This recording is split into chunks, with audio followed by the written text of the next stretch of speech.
Hi there. My name is Nalini Mahadevan, and I'm an attorney at MLO Law LLC, and we are located in Clayton, Missouri. And today I'm talking about immigration and some of the latest developments and what we've seen in our practice right now. Let's start with the I-140s that were filed when all the priority dates came current.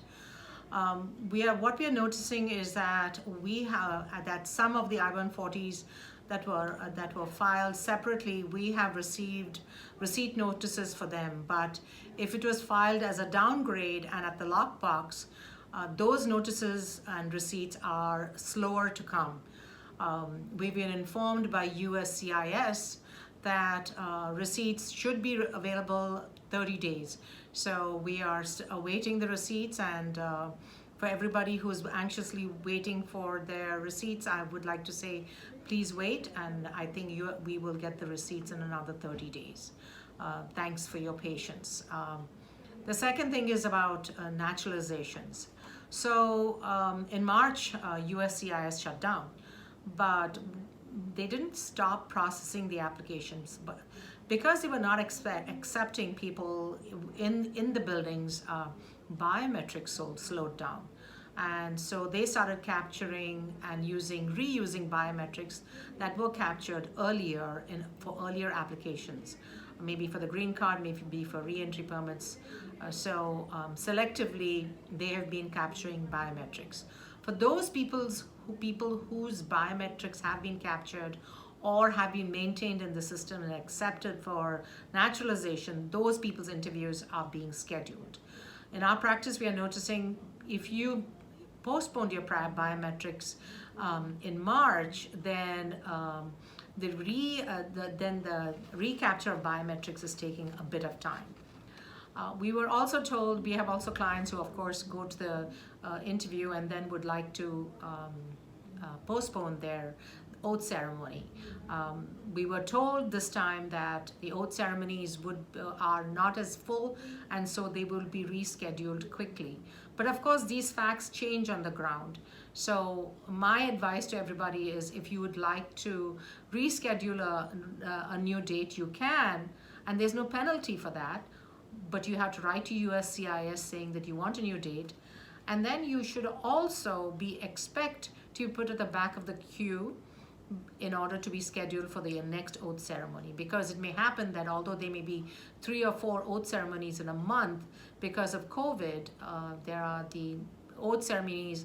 If there were 100 or 200 in an oath ceremony, now it's probably like 40 or 50. So you can understand that other people who have not postponed their ceremonies may get priority over you. The other thing I'd like to talk about is adjustment of status. So adjustment of status is an application you file for green card in the United States, whether it's based on employer or it's based on a family relationship. Adjustment of status is usually filed when your priority date is current, and you're able to file the green card that is a 485, along with your petitioner's application, which is either the I-140 or the I-130. Now, those things seem to be proceeding as normal. The adjustment statuses that we have now noticed, they're all proceeding as normal, especially the EB ones and the family-based adjustment of statuses. The biometrics are being scheduled quite regularly, and all our any I-140s that we filed in September have all had their approvals. And I'm sorry, I-140s filed in June have now all had approvals, and the biometrics for the 485s have also taken place. The I-130 applications, the family adjustments are also proceeding as normal. Receipts for all those are coming on a very timely basis, and so we are not experiencing any delays in those applications. Now, if you have complications in your adjustment, such as DWIs, or there are other criminal issues or multiple marriage issues in the applications, those may take a little more time for the primary petitioner's application to be reviewed and approved. You can also file online, but online requires you to account for every date that you are in the United States. So if there's some gaps, you have to explain what those gaps were.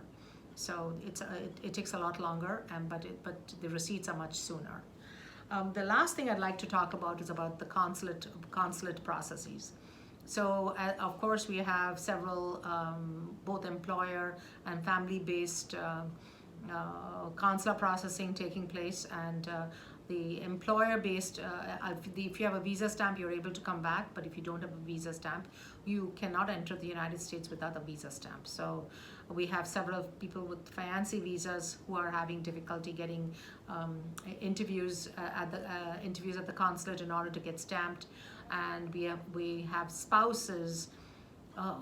Well, the spouses seem to be, I'm not able to make out a pattern yet on the spouses, because some of them got stamped and most of them did not. The anecdotally what I've heard is that persons who were pestering the consulate got stamped. So I don't know, as a lawyer, I don't put a lot of credence into that, but that's something anecdotally I'd like to pass on. At the end, I'd like to say that we are a full service law firm, so we do specialize in immigration, for U.S. immigration. We are starting to look at Canadian immigration, and we'll soon expand into that area. If you have questions in those areas, please contact us. You can call us at 314-932-7111, or you can contact us through the website, which is www.mlolaw.us. Jamie in office will pick up the phone and guide you, and we look forward to hearing from you. Take care. Bye-bye.